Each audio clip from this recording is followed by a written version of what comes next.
I'm sure if you're anything like me, you've probably seen tens or hundreds of photos of the American Freedom Train.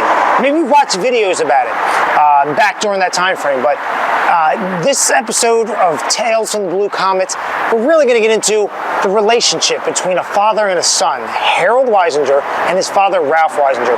Ralph was a prolific guy that really went out of his way to photograph and do videos and document the American Freedom Train. We're going to sit down with Harold on this and talk to him one-on-one inside of the Blue Comet car here. So grab your favorite cup of coffee, tea, whatever the heck you're drinking these days, and take away from this that this is a very special story about a father and a son.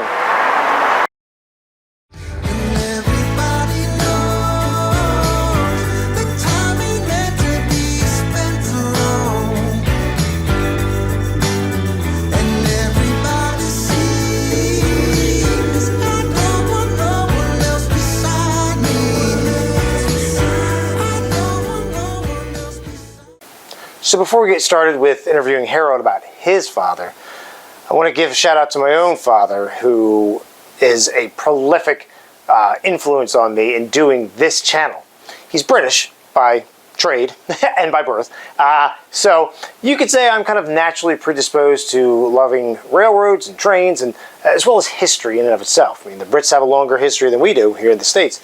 So, and you know, growing up, I went to plenty of railroad museums and tourist roads with him, so it runs deep. I'm already predisposed to this. So, Dad, if you're watching this, I cannot thank you and Mom enough for, you know, raising me the way you did and getting me out there to see this stuff in real time. So, appreciate you and love you guys. All right, let's get back to talking with Harold about his dad, Ralph. All right, so I'm back here with my good friend Harold Weisinger. Thank you, Harold, for taking time to sit down with me. Probably most people out there don't know is that it didn't take just one man, but it took many people to come together to get the American Freedom Train out there for people to see. And Harold, your father played a pretty large role in that. Tell me about that. So I'll go back to the beginning. Both my folks worked in Manhattan at the time, so my brother and I, he's a few years younger than me, we had a babysitter. Mm-hmm. And the nice lady we had knew I loved trains. So one day she brings home an ad from the local paper about a steam trip running through Bloomfield, New Jersey, where we lived. And it was for the 1973 trip of the 759. So, you know, I'm thrilled with this. I give the clipping to my mom. She calls, no tickets left. So my dad thought, he goes, well, maybe I'll call him up and see if we can barter for tickets. Because my dad made documentaries, travel films, and commercials. Mm-hmm. And so he calls up, and I guess he ended up talking to Ross, and Ross told him about the Freedom Train idea. And Ross enlisted him to do some of the promotional materials. Right. So during the project, he told him about the Preamble Express and creating the Preamble Express. And as a young guy, I helped my dad put the audio-visual system in the Preamble train set. Oh, incredible. Each car had a monitor, okay, a VHS player, right, and then there was a train-line wire running through the consist where my dad mounted a camera on the platform, so anywhere in the train you could look out the rear of the train. In real time? In real time. Oh, that's amazing. So I helped him wire that. I think I was 11 years old at the time. But, you know, he also instilled in me a really good mechanical aptitude that has carried me through life. He was extremely mechanically inclined. So, I worked on so I helped him with the Preamble Express. We rode the Preamble Express before it went out on the nationwide trip. We rode from Cranford, New Jersey to Newark, which was also my first ever cab ride. I rode the D&H U-23B. Oh, you got to ride that, okay. Yeah, that was my first ever cab ride in a train. And then Ross's foundation enlisted my dad to create a PR movie that the Preamble Express would show en route to sell the train coming to their city. Right. And there were subsequent versions of that. Okay. But while they were looking for funds, my dad had contacted a friend of his from high school who was a vice president at PepsiCo. Gotcha. And he introduced him to Ross. Pepsi signed on as the first contributor. and subsequently Pepsi got the other sponsors Gotcha. for the Freedom Train, and the money was off and running. So that allowed the preamble to continue on their trip around the country. When GM was signed on, they removed the GE locomotive, the U-23B, and put on their E9, which Union Pacific still has in their roundhouse in Cheyenne, by the way. Just so everybody knows. Yeah. So in the summer of '76, so I had been on a few trips with the Freedom Train. My first cab ride was in May of 1975. On the American Freedom Train. On the Freedom Train. Ross, my dad, and myself, I think we flew from New York to Rochester. Okay. And then rode the train to, I think it was Cleveland. So you picked it up in Rochester. Right. Okay. Well, of course, Ross was running, and my dad and I got a cab ride, and as a little kid who loved trains, it was, I have to say, going back and recounting the trip, it was absolutely magical. I mean, think of it, a kid, you don't know what anything is in the cab. You just see all these knobs and gauges, and it was a drizzly day, so steam was, coming off of everything. The rain, drizzle was coming through the cab vent, and there was just steam all over the place, and it was just, to this day, sensory delight. It was just an amazing experience. Yeah. And Wickersham was firing, Roland was running, and we stopped along the way for there were some issues with the jacketing on the locomotive, stopping to coal the engine, and I was hooked. Yeah. Just astounding. And then in the summer of '76, Ross offered me the chance to work on the locomotive, which was like, wow. So my folks put me on the Lakeshore Limited at Grand Central Station, and I got off at Cleveland.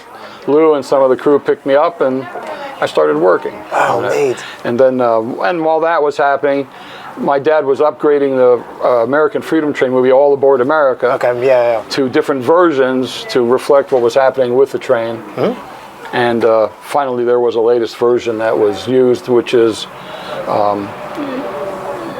out there on the internet somewhere. But I'm going to release the actual copy, the latest version, in good condition. So, what was that like, though, knowing that your father could do all of these, audiovisual, just pull off this magic? I mean, as a young kid, was it hard for you to kind of fathom? Well, he taught me everything about his craft. I did sound, and this is as a young teenager. I learned how to use sound. We had a Nagra reel-to-reel recorder, which is a professional recorder. Right. I learned how to load film, and his trusted weapon of choice was the Bolex 16mm handheld camera, which he cherished because it allowed him to get close and do interviews. Oh, okay. And that was definitely for going through crowds or interviewing people. He had a 16mm Arriflex, which he would use for tripod shots. And in the All Aboard America movie, there was I think a clip of going through the train, which he used his Arriflex on the tripod, and again for those shots he would use his that was an electrically operated. It had a battery, and he used he had his full battery of lenses for the situation. Lighting was extremely tricky inside the car. I can only imagine, because it was a I wouldn't say dark, but it was a very I don't know. It was a close-in atmosphere. You wanted attention on the subjects, not on the interior of the car. Right. So the lighting was very interesting on how to do that. And I learned how to operate all sorts of lights and run wires, and I think the most important skill I learned was untangling extension cords, which I still use to this day. Fantastic. Right. If you take anything away from this, this man can untangle some extension cords. Oh yeah. And I was set to become a cameraman. Okay. But when I found out about how many, I'd have to literally wait in the Union Hall for somebody to pick you, yeah. And I decided I didn't want to wait. I just wanted to get out of college and make money, so I became a mechanical engineer. And I have to say, working on the trains, and especially working with these great people I worked with, and they took me under their wing, and it was just, that was probably the best part of it. Yeah. And what did throughout this whole journey, was your father was very supportive of you? Oh, extremely. I mean, he was behind you, literally. It's amazing to think that, your parents would put you on a train, send you off at a really young age to work with people they didn't know. I mean, they trusted Ross at the time. Right. And it was the adventure of a lifetime. Yeah. And as a parent, I look at my kids and I'm like, we need to send them out to find themselves. And, put them in a situation that might light a spark to, ignite their path, in the future. And I have to say, working on the Freedom Train definitely did that for me. Yeah. And do you think that helped the bond between you and your father? Oh, did that help really bring us even closer? Right. I mean, again, I admire my parents for letting me do that. And my dad was there at different stops on the Freedom Train, and he'd ride with us. And I think he was very proud. So it's very magical moments you got to spend with him. Yeah. One of my favorite pictures is me and him at the Menin Arena in Morristown, New Jersey. Okay. We're together in front of the tender, and it's one of the favorite pictures I have of us together.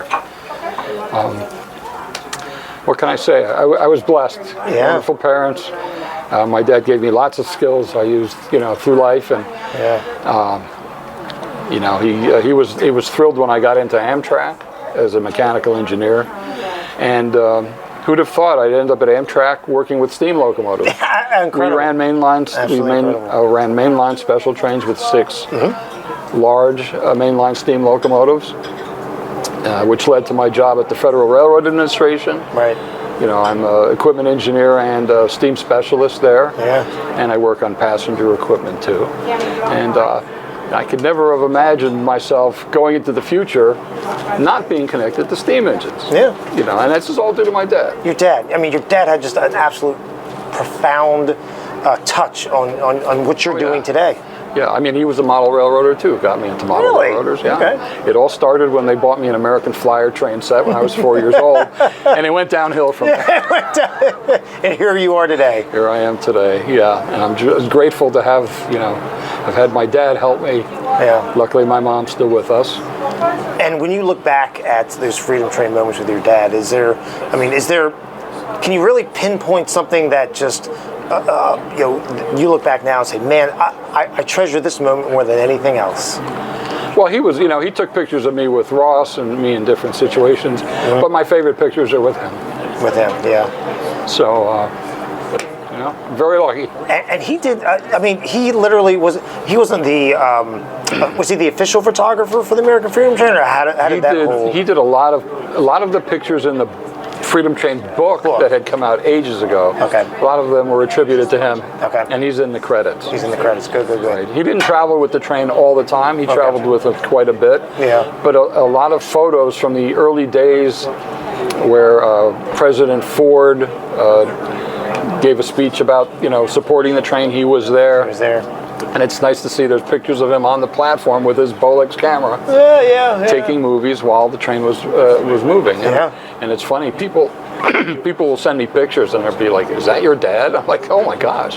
you could pick your dad right out. Oh yeah. He's with his particular haircut and his Bolex, and you just know it's him. It's like a gift from beyond. Yeah, it really is. Yeah, but yeah, I the more we talk, I'm just dumbfounded at what the legacy that your father has with the preamble and the American Freedom Train and putting together all of this in an audiovisual format. I mean, it's incredible. Well, the Freedom Train, the All Aboard America movie, won an international award. Tell me about that. He's won, I think it was at the Atlanta Film Fest in it might have been 1975 or 77. I'm not positive. I do have a picture of it in the collection of pictures I showed you earlier. He had won many awards for his documentaries, commercials, travel films. So he was a very skilled cinematographer, and his and then and using film is an absolute art form in itself. Yes. And then the change from film to video allowed a lot of people with less skill into the industry. However, the one skill that he could probably beat anybody in, maybe that's putting it a little too far, but his skill editing was just unsurpassed. Editing is the way you tell a story. Oh, absolutely. And construct the film. And I have to say, you know, in all his aspects of movie making, his editing skills were just amazing. Yeah. He truly was an amazing storyteller, and it's reflected in his work. And he took a lot of pride in that, did he not? Oh, he did. You know, and I at first I was going to follow in his footsteps, but it's a tenuous industry as far as finances go. You know, you're as good as you are until your next job comes up. Right. We had gone through some hardships and financial hardships, and for my family, I didn't want that, so I went into engineering, which has done very well for me. But your dad had a real, true passion for doing this. I mean, like, being into the film craft, and I mean that was his calling. He was a member of the Photographers Union and the DGA, Directors Guild of America. He took great pride in that, and he was pretty well known in the documentary industry. Okay. You know, he never got his big break into commercial, but you know, everybody aspires to that. Absolutely. And it's like being part of the Yankees. Yeah. You know, it's a hard industry to crack. Yeah. But we are very proud of him and his legacy. And rightly so. So on the Freedom Train, not a lot of people know, a major part of it was him. I mean, he was in the background and putting these things out to the forefront. I mean, Well, he was the one that lit the financial spark under the Freedom Train. Wow. Tell me about that.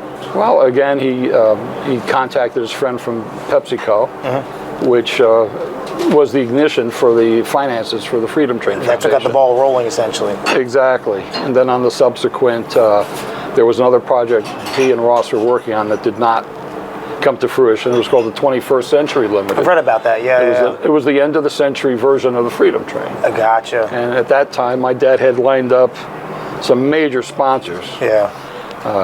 Chrysler, McDonald's, Maytag, a few others.